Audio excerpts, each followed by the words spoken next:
Hello बच्चों, आज हम आप जानते हैं कि आप हमेशा समाचार अभी खोलते होंगे तो आप देखते होंगे कि असम में और बिहार में इस समय काफ़ी बाढ़ आई है। वहाँ के लोग काफ़ी समय परेशानी का सामना कर रहे हैं। ये क्या कारण है कि हर साल वहाँ पर बाढ़ आ जाती है?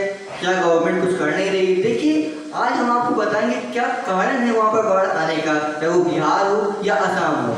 तो हम इस टॉपिक को देखिए, हम आपको इंटरेस्टिंग फैक्ट मैप के तरीके से हम आपको समझाते हैं। देखिए होता क्या है, अगर आप सबसे पहले चलते हैं असम।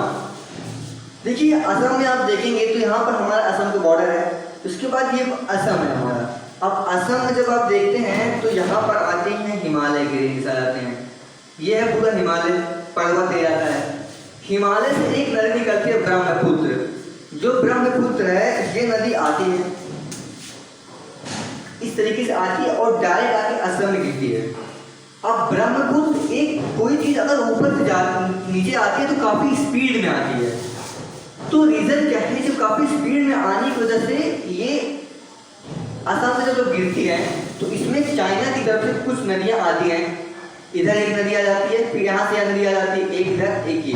तो ब्रह्मपुत्र में 3 नदी और आके मिल जाती हैं, जिसकी वजह से इसका वेग तो स्पीड होता है, साथ ही साथ और पानी को भी ला देता है।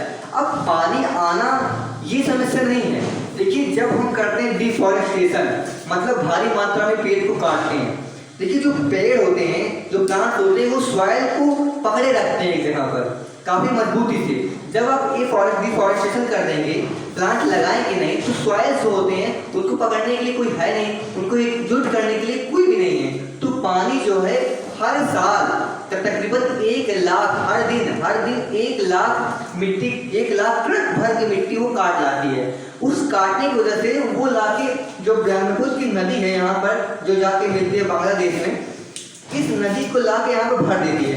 आप ही सोचिए, मान लीजिए ये हमारा वाटर, यहाँ पर हमने वाटर भर रहे हैं, स्टोरेज कर रहे हैं, यहाँ से हम पानी डाल रहे हैं, अब मिट्टी भी आ रही है, तो अभी इसका लेवल स्टोरेज इतना गहरा है, अभी आप देखेंगे इसकी गहराई इतनी है, पर जब मिट्टी भी इसके साथ आ रही है तो ये गहराई बढ़ती चली जाएगी और इतनी होती जाएगी। अब इसकी गहराई कम हो गई, अब पानी उसी स्पीड में आएगा जितनी स्पीड में पहले आ रहा था, उतनी ही मात्रा में आएगी जितनी पहले आ रहा था। अब जब मिट्टी की वजह से ये जो उसका मतलब रिवर का जो स्टोरेज कैपेसिटी थी, जो गहराई थी, वो घट गई।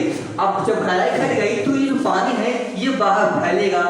तो यही कारण है कि जो असम में हर दिन हमेशा बाढ़ आ जाता है, इस मिट्टी की कटने की वजह से बाढ़ आ जाता है, साथ ही साथ वेग की वजह से जो और नदियां मिलती हैं इस वजह से बाढ़ आ जाता है। अब इस सभी से बचने के लिए करना चाहिए एफॉरेस्टेशन करना चाहिए, और भारी मात्रा में सरकार को अगर कुछ चाहिए, सरकार आती है, एक शिप आती है, काफी भारी होती है, वो शिप क्या करती है, जमीन से नदियों में जाती है, वहां से मिट्टी को निकालती है। अगर वो जहाजें हम असम में जो ब्रह्मपुत्र की नदी चल रही है बहती है उसमें हम चलाएंगे तो वो उस मिट्टी को निकालेगी भारी मात्रा में, और जब उस मिट्टी को निकालेगी भारी मात्रा में तो उसका 2 यूज होगा। या तो हम उसको किसी जो ईटा बनाते हैं उनको दे देंगे, उससे सरकार को फायदा होगा, या फिर अपने किसानों को दे देंगे, या फिर कोई हम आइलैंड बनाने के लिए भी यूज कर सकते हैं। इससे क्या होगा कि जो बाढ़ आने की जो समस्या होती है, बाढ़ नहीं आएगी ये हम डेफिनेटली नहीं कह सकते हैं, तो जो समस्या है ये खत्म होगी ये हम कह सकते हैं। तो इससे काफी फायदा भी होगा। अब चलते हैं हम बिहार की साइड में। देखिए जब बिहार में हम चलते हैं,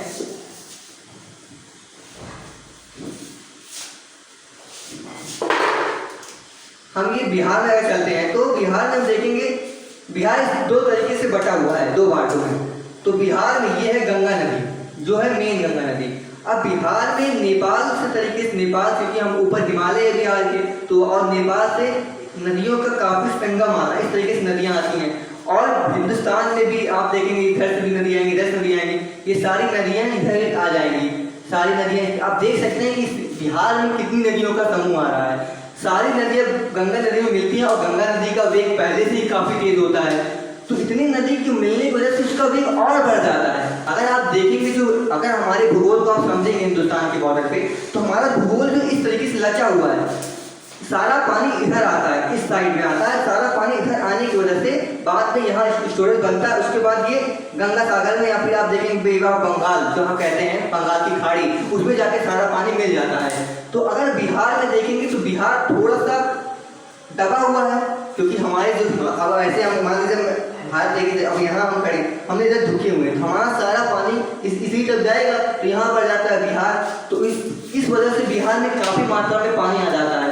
अब देखिए इधर थोड़ा पहाड़ी है, हल्का सा ऊंचा है, लैंड जो है हल्की ऊंची है, तो यहाँ से पानी इधर आ जाता है, और हल्का सा इधर भी ऊंचा है क्योंकि हिमालय की वजह से पानी इधर आ जाता है। तो बसता ये इलाका है, ये इलाका हर साल पानी में डूब जाता है इसकी वजह से। अब देखिए यहाँ पर एक नदी है, इस नदी का कोई फिक्स पॉइंट नहीं है कि कब किधर से बहेगी, कभी ये इस रास्ते से बहेगी, कभी ये इधर रास्ते से बह जाएगी, कभी इधर रास्ते से बह जाएगी, कभी इधर से बहेगी, कभी इधर, मतलब मनचली नदी है ये।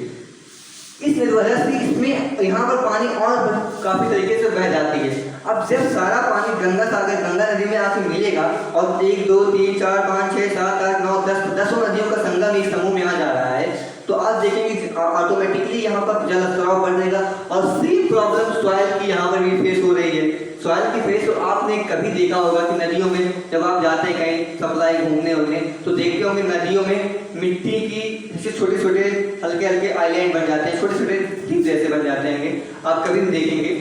तो ये जो है ये मिट्टी का कटाव की वजह से ही बन जाती है, मिट्टी की कटने की वजह से यहाँ पर भारी मात्रा में मिट्टी जो इकट्ठा हो जाती है और उस नदी की गहराई को कम कर देती है और फिर नदियों का पानी बाहर वेस्टेज होने लगता है, बाहर लगता है। तो सरकार को क्या करना चाहिए, सरकार को ये करना चाहिए कि इस मिट्टी को सबसे पहले निकालना चाहिए, और हम सबको क्या करना चाहिए, हम सबको पेड़ भारी मात्रा में लगाना चाहिए, हमें एफॉरेस्टेशन को बढ़ावा देना चाहिए। अगर हम प्लांट नहीं लगाएंगे तो आने वाले समय में हम काफ़ी बड़ी मुसीबत में गिरेंगे।